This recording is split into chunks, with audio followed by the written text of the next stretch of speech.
ಆತ್ಮೀಯ ವಿದ್ಯಾರ್ಥಿಗಳೇ, ನಾನು ಮಂಜುನಾಥ BR, ಸಹಾಯಕ ಪ್ರಾಧ್ಯಾಪಕರು, ಕನ್ನಡ ವಿಭಾಗ, ಸರ್ಕಾರಿ ಪ್ರಥಮ ದರ್ಜೆ ಕಾಲೇಜು, ಉಪ್ಪಿನಂಗಡಿ. ನಾವು ಹಿಂದಿನ ತರಗತಿಯಲ್ಲಿ BA BSW ತೃತೀಯ ಚತುರ್ಮಾಸದ ಕನ್ನಡ ವಿಷಯದ ಸೋಮಶೇಖರ ಇಂಬ್ರಾಪುರ ಅವರು ಬರೆದಿರುವ ಗಂಡ ಹೆಂಡಿರ ಜಗಳ ಗಂಧ ತೀಡಿದ ಹಂಗ ಜನಪದ ಗೀತೆಯ ಒಂದು ಕವನದ ಆಶಯವನ್ನು ತಿಳ್ಕೊಂಡಿದ್ವಿ. ಜೊತೆಗೆ ಸೋಮಶೇಖರ ಇಂಬ್ರಾಪುರ ಅವರ ಪರಿಚಯವನ್ನು ಕೂಡ ಮಾಡಿಕೊಂಡಿದ್ವಿ. ಇಂದಿನ ತರಗತಿನಲ್ಲಿ ಪ್ರಸ್ತುತ ಜನಪದ ಗೀತೆಯ ಒಂದು ವಿಶ್ಲೇಷಣೆಯನ್ನ ನೋಡೋಣ.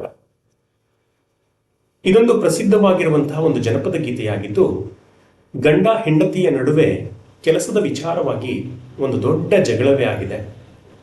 ಅದು ಇಬ್ಬರ ನಡುವೆ ಮಾತಿನ ಚಕಮಕಿ ಸಂವಾದದ ರೂಪದಲ್ಲಿ ಮೂಡಿ ಬಂದಿದೆ. ಅಂತಿಮವಾಗಿ ಒಬ್ಬರನ್ನೊಬ್ಬರು ಸಮಾಧಾನ ಮಾಡುತ್ತಾ ಸುಖಾಂತ್ಯವಾಗಿರುವುದು ಈ ಜನಪದ ಗೀತೆಯಲ್ಲಿ ನಾವು ಕಾಣಬಹುದಾಗಿದೆ. ಜನಪದ ಗೀತೆಯನ್ನು ನಾವು ನೋಡೋದಾದ್ರೆ, ಗಂಡ ಮತ್ತು ಹೆಂಡತಿಯ ನಡುವೆ ಒಂದು ಮಾತಿನ ಚಕಮಕಿ ಹೇಗೆ ನಡೆದಿದೆ ಅನ್ನೋದನ್ನ ನೋಡಬಹುದು. ಏಳ ಹೊತ್ತು ಹೊಡ ಮರಳಿ ಬಂತು, ಕಸ ಹೊತ್ತು ಹಾಕು ಹೊರಗ, ದೊಡ್ಡೆಮ್ಮಿಯಲ್ಲಿ ಹೋಗೈತಿ, ಹ್ಯಾಂಗ ಕರುಕಟ್ಟು ಹಿತ್ತಲೊಳಗ. ಗಂಡ ಹೇಳ್ತಾನೆ, ತುಂಬ ಹೊತ್ತಾಗಿದೆ, ಇನ್ನೂ ಹಾಗೆ ಇದೆಯಲ್ಲ, ಕಸ ಹೊತ್ತಾಕು, ಮನೆ ಕೆಲಸವನ್ನ ಮಾಡು, ದೊಡ್ಡೆಮ್ಮೆ ಎಲ್ಲಿಗೆ ಹೋಗೈತೆ, ಹಾಗೇನೆ ಕರುವನ್ನ ಹಿತ್ತಲೊಳಗೆ ಕಟ್ಟು ಅಂತ ಹೇಳಿ ಹೆಂಡತಿಗೆ ಹೇಳ್ತಾನೆ. ಅದಕ್ಕೆ ಹೆಂಡತಿ ಕೊಟ್ಟಂತ ಉತ್ತರ ನೋಡಿ, ಕಟ್ಟ್ಯಾರ ಕಟ್ಟು, ಬಿಟ್ಟಾರ ಬಿಟ್ಕೊ, ಒಟ್ಟೈತಿ ಕೆಲಸ ನನಗ, ಕುಟ್ಟ್ಯಾಕ ಮತ್ತು ಬೀಸಾಕ ಇದಕ್ಕ ಕೊಟ್ಟಿಲ್ಲ ನಿನಗ. ನನ್ನನ್ನು ನಿನಗೆ ಮದುವೆ ಮಾಡಿಕೊಟ್ಟಿರೋದು ನಿನ್ನನ್ನು ಕುಟ್ಟಾಕ ಬೀಸಾಕ ನನಗೆ ಕೊಟ್ಟಿಲ್ಲ, ನನಗೆ ಬೇರೆ ಕೆಲಸನೇ ಇದೆ. ಕರುನ ಅಥವಾ ಎಮ್ಮೆನ ಕಟ್ಟಕ್ಕಾದ್ರೂ ಕಟ್ಕೋ, ಬಿಟ್ಟಕ್ಕಾದ್ರೂ ಬಿಟ್ಕೋ, ಅದು ನಿನಗೆ ಬಿಟ್ಟಿದ್ದು ಅಂತ ಹೇಳಿ ಗಂಡನಿಗೆ ತಿರುಗುಬಾಣವಾಗಿ ಉತ್ತರವನ್ನ ಕೊಡ್ತಾಳೆ. ಗಂಡ ಹೇಳ್ತಾನೆ, ಏಳೇಳ ಊರ ಎತ್ತೆಲ್ಲ ಹೊಲಕ ಹೊಂಟಾವ ತಿಳಿಯಿತೇನಾ, ಮಾರಿಯ ಗಂಟು ಹಾಕಿದಿ ಯಾಕ ನಿಟ್ಟೆಲುವು ಮುರಿಯಲೇನಾ.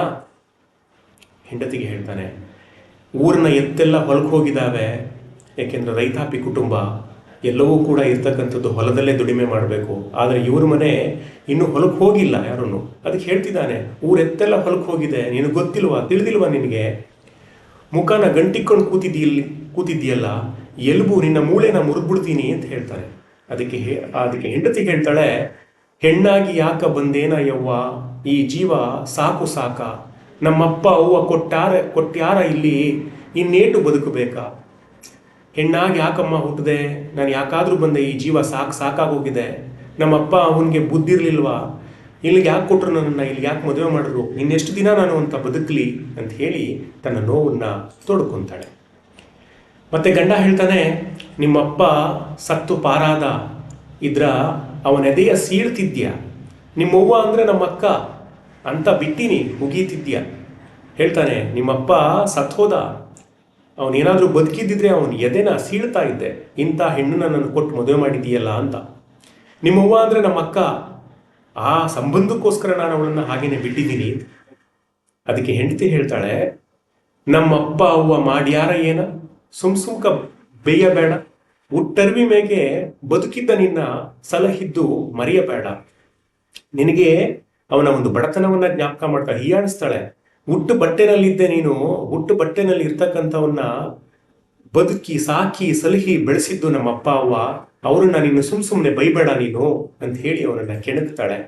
ಅದಕ್ಕೆ ಗಂಡ ಹೇಳ್ತಾನೆ, ಎಲ್ಲಿದ್ದಿ ಏನೋ ಚೀಮಾರಿ, ನಿನ್ನ ಕಟ್ಟ್ಯಾರ ಬುದ್ಧಿ ಹಂಗ, ಸೋಸಿ ಅಂತ ಕೈಯ ತಡ್ದೀನಿ ಜ್ವಾಕಿ, ಹಿಂಗಾದ್ರೆ ಮುಂದ ಹೆಂಗ, ನನ್ನ ಅಕ್ಕನ ಮಗಳು ನನ್ನ ಸೊಸಿ ಅಂತ ಹೇಳಿ ನನ್ನ ಕೋಪನ ತಡ್ಕೊಂಡಿದ್ದೀನಿ, ಹೀಗೇನೆ ನೀನು ಮುಂದುವರೆದ್ರೆ ಮುಂದೆ ಹೆಂಗಿರುತ್ತೆ ಅಂತ ಹೇಳಲಿಕ್ಕೆ ಬರೋದಿಲ್ಲ, ಜೋಪಾನ ಸರಿಯಾಗಿ ಮಾತಾಡು ಅಂತ ಹೇಳಿ ಹೆಂಡತಿಗೆ ಎಚ್ಚರಿಕೆಯನ್ನು ಕೊಡ್ತಾ ಇದ್ದಾನೆ.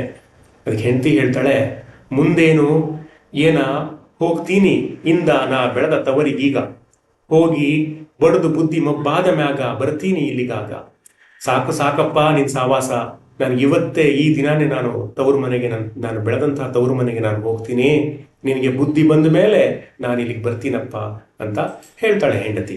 ಅದಕ್ಕೆ ಗಂಡ ಹೇಳ್ತಾನೆ, ಎಂತ ಚೆಂಡಿ ನೀನು, ಗಂಟು ಬಿದ್ದಿ, ಹೇಳಿದ್ದು ಕೇಳಲೊಲ್ಲಿ, ಶಾರ ಬಿಟ್ಟು ಹಳ್ಳಿಯಾಗ ಬಂದಿ ಆಯ್ತೇನ ಹೇಳಲೊಲ್ಲಿ, ನಗರ ಬಿಟ್ಟು ಹಳ್ಳಿಗೆ ಬಂದ್ವಿ, ಎಂತ ಚೆಂಡಿ ನೀನು, ಎಂತ ಹಠಮಾರಿ ನೀನು, ಹೇಳಿದ್ದು ಮಾತ್ರ ಸ್ವಲ್ಪನೂ ಕೂಡ ಕೇಳೋದಿಲ್ವಲ್ಲ ನೀನು ಅಂತ ಹೇಳ್ತಾನೆ.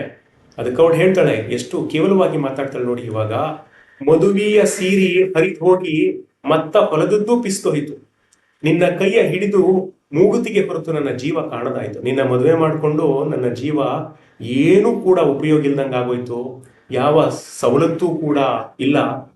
ಮದುವೆನಲ್ಲಿ ಕೊಡ್ಸಿರ್ತಕ್ಕಂಥ ಸೀರೆಯೂ ಕೂಡ ಹರಿದೋಗಿದೆ, ಆ ಸೀರೆ ಹೊಲ್ದದ್ದು ಆಯ್ತು, ಅದು ಪಿಸ್ತೋಯ್ತು ಈಗಾಗಲೇ. ನಿನ್ನ ಕೈ ಹಿಡಿದಿದ್ದಕ್ಕೆ, ನಿನ್ನ ಮದುವೆ ಮಾಡ್ಕೊಂಡಿದ್ದಕ್ಕೆ ಕುರುಹಾಗಿ ಗುರುತಾಗಿ ಒಂದು ಮೂಗುತಿ ಅನ್ನೋದು ಮಾತ್ರ ಉಳಿದಿದೆ ವಿನಃ ಇನ್ನು ನನ್ನ ಜೀವ ಯಾವುದನ್ನೂ ಕೂಡ ನಿನ್ನ ಕಡೆಯಿಂದ ಕಂಡಿಲ್ಲ ಅನ್ನುವಂಥ ರೀತಿಯಲ್ಲಿ ಗಂಡನನ್ನ ಗೇಲಿಯನ್ನ ಮಾಡ್ತಾಳೆ. ಗಂಡ ಹೇಳ್ತಾನೆ ಅದಕ್ಕೆ, ನೈಲಾನ್ ಸೀರೆ ಬಂದೈತೆ ಅಂತ ಒಂದ್ ಎಮ್ಮಿ ಮಾರಿ ತರಲೆ, ಧಾರವಾಡದಾಗ ಹುಡಿ ಬಾಳ ಅಂತ ಪೌಡರಾಕ ಹೇಳಿ ಬರಲೆ. ನೋಡಿ ಎಷ್ಟು ಸೊಗಸಾಗಿ ಹೇಳ್ತಾನೆ.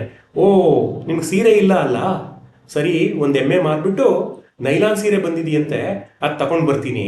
ಧಾರವಾಡದಾಗ ತುಂಬಾ ಪೌಡ್ರ್ ಇದೆಯಂತೆ, ಆ ಪೌಡ್ರನ್ನು ಕೂಡ ತಂದ್ಬಿಡ್ತೀನಿ, ನಿನ್ಗೇನು ಕೊಡ್ಸಿಲ್ವಲ್ಲ, ಎಲ್ಲ ಕೊಡಿಸ್ತೀನಿ ಈಗ ಅಂತ ಹೇಳ್ತಾನೆ. ಅದಕ್ಕೆ ಹೆಂಡತಿ ಹೇಳುವಂಥ ಮಾತು ಕೇಳಿ, ಪುಂಡೀಯ ಪಲ್ಲೆಗೊಂದಿಷ್ಟು ನುಚ್ಚು ಆಯ್ತೇನ ನೋಡ ಒಳಗ, ಒಣಟೆಬರು ಯಾಕೆ ತೆಲೆಗಿಲ್ಲ ಎಣ್ಣಿ, ನಾನಾದೆ ಮನೆಗೆ ಸೊಣಗ. ಅಲ್ಲಪ್ಪ, ಒಳಗೆ ಊಟಕ್ಕೇನಾದ್ರೂ ಒಂಚೂರು ಇದೆಯಾ ಅಂತ ನೋಡ್ಕೊ ಮೊದಲು. ಈ ಅಹಂಕಾರ ಎಲ್ಲ ಬೇಡ.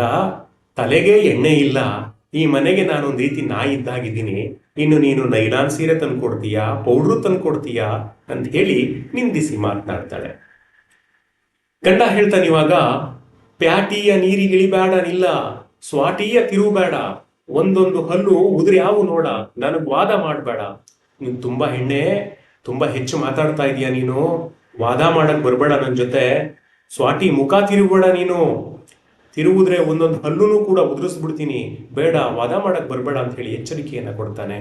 ಅದಕ್ಕಾಗಿ ಹೇಳ್ತಾಳೆ, ಮನೆ ತುಂಬಾ ಎಲ್ಲ ಮಣ್ಣಿನ ಗಡಿಗೆ, ಒಂದಾದ್ರೂ ಗಟ್ಟಿ ಇಲ್ಲ. ನನ್ನ ತವರು ಮನೆಯ ಕೊಡ ನೆಗ್ಗಿದ್ದನ್ನ ಮಾಡಿಸೋದೂ ಆಗ್ಲಿಲ್ಲ. ಅಲ್ಲಪ್ಪ, ಇಷ್ಟೆಲ್ಲ ಮಾತಾಡ್ತೀಯಲ್ಲ, ಮನೆ ತುಂಬಾ ಒಂದಾದ್ರೂ ಪಾತ್ರೆಗಳಿದೆಯಾ, ಲೋಹದ ಪಾತ್ರೆಗಳಿದೆಯಾ? ಎಲ್ಲ ಮಣ್ಣಿನಿಂದ ಮಾಡಿರೋ ಪಾತ್ರೆಗಳಿದೆ, ಅವು ಕೂಡ ಗಟ್ಟಿ ಇಲ್ಲ. ಹೀಗಾದ್ರೆ ಸಂಸಾರ ಮಾಡೋದು ಹೇಗೆ? ನನ್ನ ತವರು ಮನೆಗೆ ಕೊಟ್ಟಿರ್ತಕ್ಕಂಥ ಕೊಡನೂ ಕೂಡ ಅದನ್ನ ನೆಗ್ಬಿಟ್ಟೆ, ಅದನ್ನೂ ಕೂಡ ನೀನು ಸರಿ ಮಾಡಿಸ್ತಿಲ್ಲ ಅಂತ ಹೇಳಿ ಅವನನ್ನ ಹೀಯಾಡಿಸ್ತಾಳೆ. ನಿಮ್ಮಪ್ಪನಾಂಗ ನಾನು ಸೋಗು ಮಾಡಿ ಜೋಗಪ್ಪನಾಗ್ಲೇನು, ಹಾಸಿದ್ರಷ್ಟಲ್ಲೇ ಕಾಲ್ಚಾಚಿ ನೀ ಬಾಳಲಾರಿಯೇನ ಹೇಳ್ತಾನೆ ನೋಡು. ನಿಮ್ಮಪ್ಪ ಒಂದು ರೀತಿ ಅವನು ಜವಾಬ್ದಾರಿ ಇಲ್ಲದ ಮನುಷ್ಯ, ಅವನು ಸೋಕಿ ಮಾಡಿಕೊಂಡೇ ಬಾಳ್ವೆನ ಮಾಡಿಕೊಂಡು ಹೊರಟೋದ. ನಿಮ್ಮ ಅಪ್ಪನಂಗೆ ನಾನು ಜೋಗಪ್ಪನಾಗಲ್ಲ, ಹಾಸಿಗೆ ಇದ್ದಷ್ಟರಲ್ಲಿ ಕಾಲು ಚಾಚಬೇಕು, ಅತಿಯಾಗಿ ಮಿತಿಮೀರದ ಆಸೆಯನ್ನು ನೀನು ಇಟ್ಕೊಂಬೇಡ, ಆ ರೀತಿ ಹಾಸಿಗೆ ಇದ್ದಷ್ಟರಲ್ಲಿ ಕಾಲು ಚಾಚ್ಕೊಂಡು ಬದುಕೋದನ್ನ ಬಾಳೋದನ್ನ ನೀನು ಕಲಿ ಎನ್ನುವಂಥ ಮಾತನ್ನ ಹೆಂಡತಿಗೆ ಹೇಳ್ತಾನೆ.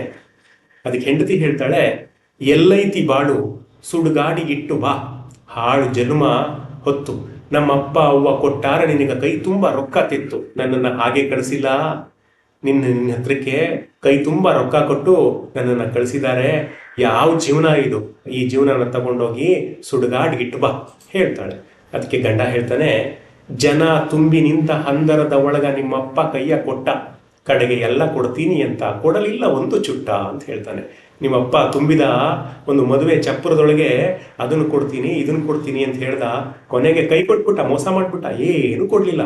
ಕೊನೆ ಕೊಡ್ತೀನಿ ಅಂತ ಹೇಳಿ ಕನಿಷ್ಠ ಪಕ್ಷ ಒಂದು ಚುಟ್ಟಾನೂ ಕೊಡ್ಲಿಲ್ಲ. ಚುಟ್ಟ ಅಂತ ಹೇಳಿದ್ರೆ ಒಂದು ಬೀಡಿ ಅಥವಾ ಸಣ್ಣ ತುಂಡು ಅನ್ನುವಂಥ ಅರ್ಥ ಬರ್ತದೆ. ಅಂದ್ರೆ ಒಂದು ಸಣ್ಣ ಬಿಡಿಗಾಸನೂ ಕೂಡ ನಿಮ್ಮಪ್ಪ ಕೊಡ್ಲಿಲ್ಲ, ಮೋಸ ಮಾಡ್ಬಿಟ್ಟ ಅಂತ ಹೇಳಿ ಅವರ ಮಾವನ ಬಗ್ಗೆ ಮಾತಾಡ್ತಾನೆ. ಅದಕ್ಕೆ ಹೆಂಡತಿ ಹೇಳ್ತಾಳೆ, ಹೆಂಡತಿಗೆ ಸಾಕಷ್ಟು ನೋವಾಗುತ್ತೆ. ಸಾಕವ್ವ ಸಾಕು, ಕೆರೆ ಬಾವಿ ಪಾಲು ನಾನಾಗಿ ಹೋಗಲೇನ, ದಿನಗಳಿಗೆ ಗೂನು ಕಟಿಪಿಟಿಯ ತಿಂದು ಉಪವಾಸ ಸಾಯ್ಲೇನ. ಇವನು ಮನೆಯಲ್ಲಿ ನನಗೆ ಅಷ್ಟೊಂದು ಅನುಕೂಲ ಇಲ್ಲ, ಜೀವನ ಸಾಕಾಗೋಗಿದೆ, ಕೆರೆ ಬಾವಿ ನೋಡ್ಕೊಂಡ್ಬಿಡ್ಲ ನಾನು, ಉಪವಾಸ ಸಾಯೋದ್ಕಿನ್ನ ಒಂದೇ ದಿನ ಸತ್ಬಿಟ್ರೆ ಸಾಕು ಅಂತ ಹೇಳಿ ತನ್ನ ನೋವನ್ನ ತೋಡ್ಕೊಂತಾಳೆ. ಈ ಮಾತನ್ನ ಕೇಳದ್ ಕೂಡ್ಲೇನೆ ಗಂಡನಿಗೆ ಸಾಕಷ್ಟು ಸಿಟ್ಟು ಬಂದ್ಬಿಡುತ್ತೆ. ಅದಕ್ಕೆ ಅವನು ಹೇಳ್ತಾನೆ, ಹ್ಯಾಂಗಾರ ಮಾಡಿ ಆ ಬಾವಿ ಹೋಗು, ಇದ್ರಾಗ ಇಲ್ಲ ನೀರ, ಹೊಟ್ಟೆ ತುಂಬಾ ನೀ ನೀರ ಹಿಗ್ಗಿ ನನ್ನ ಮೇಲೆ ಕರುಣ ತೋರ. ಓ, ಸಾಯ್ತೀನಿ ಅನ್ಕೊಂಡೆ ಅಲ್ವಾ? ದಯಮಾಡಿ ಅಲ್ಲಿ ಹೋಗು, ಬಾವಿ ಇದೆ, ಅದ್ರಾಗ ನೀರಿಲ್ಲ, ಅದ್ರಾಗ ಬಿದ್ದು ಚೆನ್ನಾಗಿ ನೀರನ್ನ ಕುಡ್ದು ಹೋಗ್ಬಿಡು, ದಯವಿಟ್ಟು ನನ್ನ ಮೇಲೆ ಕರುಣೆ ತೋರಮ್ಮ ಅಂತ ಹೇಳ್ತಾನೆ. ಅದಕ್ಕೆ ಹೆಂಡತಿ ಹೇಳ್ತೀನಿ ನೋಡಿ, ನನಗೆಂತ ಗಂಡ ಜತಿಯಾದ, ಈ ಸಹ ಕುಡಿಲಾಕ ಇಲ್ಲ ಕಾಸು, ಸುಡುಗಾಡಿನ್ಯಾಗ ಸುಖ ಆಯ್ತಿ ಅಂತ ಹೋಗೋದು ನನಗೆ ಲೇಸು. ಅಯ್ಯೋ ಎಂಥ ಗಂಡಸು ಜೊತೆ ಆದ್ನಪ್ಪ, ಸಾಯ್ತೀನಿ ಅಂತ ಹೇಳಿ ಸಾಯ್ತೀನಿ ಅಂದ್ರೆ ಸಾಯಿ ಅಂತ ಹೇಳ್ತಾನಲ್ಲಪ್ಪ. ಅಟ್ಲೀಸ್ಟು ಒಂದು ತೊಟ್ಟು ವಿಷ ಕೂಡ ಸತ್ತೋಗೋಣ ಅಂತ ಹೇಳಿದ್ರೆ ವಿಷ ತಗೊಳ್ಳಕ್ಕೂ ಕೂಡ ನನ್ನ ಹತ್ರ ಒಂದು ಪೈಸೆ ದುಡ್ಡಿಲ್ವಲ್ಲ.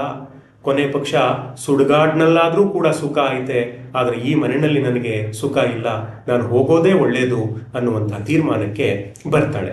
ಗಂಡ ಹೇಳ್ತಾನೆ, ಇವಾಗ ಹೋಗ್ತಿದ್ದಿ ಅಂದ್ರೆ ವಿಮಾ ಇಳಿಸ್ತಿದ್ದೆ, ಮೊದಲಾನ ತಿಳಿಸ್ಬಾರ್ದಾ? ಸುಡುಗಾಡಿಗೆ ಯಾಕೆ ಬೇಕೇನು? ಇಲ್ಲೇ ತರ್ತೀನಿ, ಸಾಯ್ಬಾರ್ದಾ? ಅಯ್ಯೋ ನೀನು ಮೊದಲೇ ಹೋಗ್ತೀನಿ ಅಂತ ಹೇಳಿದ್ರೆ ವಿಮಾನನೇ ತಂದು ಇಳಿಸ್ತಾ ಇದ್ನಲ್ಲ, ಮೊದಲೇ ತಿಳಿಸ್ಬಾರ್ದಾಗಿತ್ತ ನೀನು? ಸುಡುಗಾಡಿಗೆ ಹಾಕ್ಬೇಕು, ಇಲ್ಲೇ ವಿಷ ತರ್ತೀನಿ, ಸಾಯ್ಬಾರ್ದಾ ಅನ್ನುವಂಥ ಮಾತನ್ನ ಹೇಳ್ತಾನೆ. ಅದಕ್ಕೆ ಹೆಂಡತಿ ಕೊಟ್ಟಂತ ಉತ್ತರ ನೋಡಿ ಹೇಗಿದೆ. ಹೊಟ್ಯಾನ ಕಿಚ್ಚು ಎಷ್ಟಂತ ಹಿಡಿದು ಕಟ್ಟೇನ ಕಳ್ಳಿನೊಳಗ, ಕಳ್ಳಿಯ ಹಾಲು ಕುಡ್ದಂಗಾತು ಸೊಗಸಿಲ್ಲ ಮನಸ್ಸಿನೊಳಗ. ಹಬ್ಬಬ್ಬ, ಇವನ ಕರುಳೊಳಗೆ ಅಥವಾ ಇವನಲ್ಲಿ ಎಷ್ಟೊಂದು ಹೊಟ್ಟೆ ಕಿಚ್ಚಿದೆಯಪ್ಪ, ನನ್ನ ಮೇಲೆ ಇಷ್ಟೊಂದು ಒಂದು ಹೊಟ್ಟೆ ಕಿಚ್ಚನ್ನ ಇಟ್ಕೊಂಡಿದ್ದಾನಲ್ಲಪ್ಪ, ದ್ವೇಷವನ್ನ ಇಟ್ಕೊಂಡಿದ್ದಾನಲ್ಲಪ್ಪ ಇವನು. ಕಳ್ಳಿ ಹಾಲು ಕುಡ್ದಂಗಾಗೋಯ್ತು, ನನ್ನ ಮನಸ್ಸಿಗೆ ಸ್ವಲ್ಪನೂ ಕೂಡ ಸಂತೋಷ ಇಲ್ದಂಗಾಗೋಯ್ತಲ್ಲಪ್ಪ ಅಂತ ಹೇಳ್ತಾಳೆ. ಇವಾಗ ಗಂಡ ಹೇಳ್ತಾನೆ, ನಿನ್ನ ಕೈಯ ಹಿಡಿದು ಮುಳ ಜಾಲಿ ಗಿಡವ ಏರಿದ ಹಾಂಗಾಯ್ತು, ತಲೆ ಕೆಡಿಸಬೇಡ, ನಾವು ಹೊರಟೆ ಹೊರಗ, ಈ ಜೀವ ಬೇಸರ ಆಯ್ತು, ಸಾಕಾಗೋಗಿದೆ ನಿನ್ನ ಮಾತನ್ನ ಕೇಳಿ ಕೇಳಿ ಕೇಳಿ. ನಿನ್ನ ಕಟ್ಕೊಂಡಿದ್ದು ಒಂದು ರೀತಿ ಮುಳ್ಳಿನ ಜೊತೆ, ಮುಳ್ಳು ಜಾಲಿ ಗಿಡ ಅಂತ ಹೇಳಿದ್ರೆ ಮುಳ್ಳಿನ ಒಂದು ಮರ, ಅದು ಮುಳ್ಳು ಜಾಲಿ ಗಿಡದ ಜೊತೆ ಸಂಸಾರ ಮಾಡ್ದಂಗಾಗೋಯ್ತು. ನನಗೂ ಕೂಡ ನಿನ್ ಜೊತೆ ಇದ್ದು ಸಾಕಾಗೋಗಿದೆ, ತಲೆ ಕೆಡಿಸ್ಬೇಡ, ನನ್ನ ನಿಂದಿಸ್ಬೇಡ, ನಾನು ಹೆಚ್ಚು ವಾದ ಮಾಡಬೇಡ, ನನಗೆ ಜೀವ ಬೇಸರ ಆಗೋಗಿದೆ, ನೀನು ಹೋಗೋದ್ಕಿಂತ ಮುನ್ನ ನಾನೇ ಹೊರಟೋಗ್ತೀನಿ ಬಿಡು ಅಂತ ಹೇಳಿ ಗಂಡನೂ ಕೂಡ ಹೆಂಡತಿಗೆ ಹೇಳ್ತಾ ಇದ್ದಾನೆ. ಈಗ ಸ್ವಲ್ಪ ಹೆಂಡತಿಗೆ ಸಮಾಧಾನ ಆಯ್ತು ಅನ್ಸುತ್ತೆ. ಹೆಂಡತಿ ಒಂದು ತೀರ್ಮಾನಕ್ಕೆ ಬರ್ತಾಳೆ. ಈಗ ಮಾರಾಯ, ನಿನ್ ಕಾಲ್ ಮುಗಿತೀನಿ, ಸಾಕೇಳ, ಸೆಟ್ಕೋಬೇಡ, ಕಸ ಮುಸ್ರಿ ತೊಳೆದು ಬಿಸಿ ಬುತ್ತಿ ಕಟ್ಟಿ ಕಳಿಸ್ತೀನಿ ನಿನ್ನ ಕೂಡ. ಅಪ್ಪ ಹಂಗೆಲ್ಲ ಮಾಡ್ಬೇಡ ಕಣೋ ಮಾರಾಯ, ನಿನ್ ಕಾಲ್ ಮುಗಿತೀನಿ, ನಿನ್ ಕೈ ಮುಗಿತೀನಿ, ಕೋಪ ಮಾಡ್ಕೊಂಬೇಡ, ಎಲ್ಲೂ ಹೋಗ್ಬೇಡ, ನಿನ್ ಮನೆ ಕೆಲಸ ಎಲ್ಲಾನು ಮಾಡ್ತೀನಿ, ಕಸ ಮುಸ್ರೆ ತೊಳಿತೀನಿ, ಅಡ್ಗೆನೂ ಮಾಡ್ಕೊಟ್ಟು ಬಿಸಿ ಬುತ್ತಿ ಕಟ್ಕೊಟ್ಟು ನಿನ್ ಜೊತೆ ಕಳಿಸ್ಕೊಡ್ತೀನಿ ಅನ್ನುವಂತ ತೀರ್ಮಾನಕ್ಕೆ ಬರ್ತಾಳೆ. ಆಗ ಗಂಡ ಹೇಳ್ತಾನೆ, ಅಳ್ಬೇಡ ಮಳ್ಳಿ, ಬಾರ ಇಲ್ಲಿ, ಅಳ್ತಾರ ಏನ ಹಿಂಗ? ಗಂಡ ಹೆಂಡ್ರ ಜಗಳ ಅಂದ್ರ ನೋಡ ಏ ಗಂಧ ತೀಡ್ದಂಗ ಅಂತ ಹೇಳ್ತಾನೆ. ಇವನು ಕೂಡ ಅವಳನ್ನ ತಮಾಷೆ ಮಾಡಿ, ಅಳ್ಬೇಡಮ್ಮ ಅಳ್ಬೇಡ, ಗಂಡ ಹೆಂಡ್ರ ಜಗಳ ಅಂತ ಹೇಳಿದ್ರೆ ಗಂಧ ತೀಡ್ದಂಗೆ ಅಂತ ಹೇಳ್ತಾನೆ. ಗಂಧ ತೀಡಿದಷ್ಟು ಕೂಡ ಅದರ ಪರಿಮಳ, ಸುವಾಸನೆ ಎಲ್ಲ ಕಡೆ ಹರಡುತ್ತೆ. ಹಾಗೆ ಗಂಡ ಹೆಂಡ್ರು ಜಗಳ ಆಡಿದ್ರೂ ಕೂಡ ಅವರಲ್ಲಿ ಒಂದು ಅನ್ಯೋನ್ಯತೆ ಅನ್ನೋದಿದ್ರೆ ಎಲ್ಲವನ್ನ ಧನಾತ್ಮಕವಾಗಿ ತೆಗೆದುಕೊಂಡಾಗ ಒಂದು ಸುಂದರ ಸಂಸಾರ ಆಗುತ್ತೆ. ಇವತ್ತಿನ ಒಂದು ಕಾಲಘಟ್ಟವನ್ನ ನೋಡಿದಾಗ ಇದು ಅತ್ಯುತ್ತಮವಾದಂತಹ ಒಂದು ಉದಾಹರಣೆ ಜನಪದ ಗೀತೆಯಿಂದ ನೋಡ್ಬೋದು. ಇಂದಿನ ಯುವಜನತೆ ಸಣ್ಣ ಪುಟ್ಟದಕ್ಕೂ ಕೂಡ ಜಗಳವನ್ನ ಮಾಡಿಕೊಂಡು ವಿಚ್ಛೇದನದ ಹಾದಿಯನ್ನ ತುಳಿತಾರೆ. ಆದ್ರೆ ನಮ್ಮ ಒಂದು ಮನಸ್ಸು, ನಮ್ಮ ಒಂದು ಅರಿವು ನಮ್ಮ ಸ್ಥೀಮಿತದಲ್ಲಿ ಇದ್ರೆ ಎಲ್ಲವೂ ಕೂಡ ಸುಖಾಂತ್ಯವನ್ನ ಕಾಣುತ್ತೆ ಅನ್ನೋದಕ್ಕೆ ಪ್ರಸ್ತುತ ಜನಪದ ಗೀತೆ ಉದಾಹರಣೆಯಾಗಿದೆ. ಧನ್ಯವಾದಗಳು.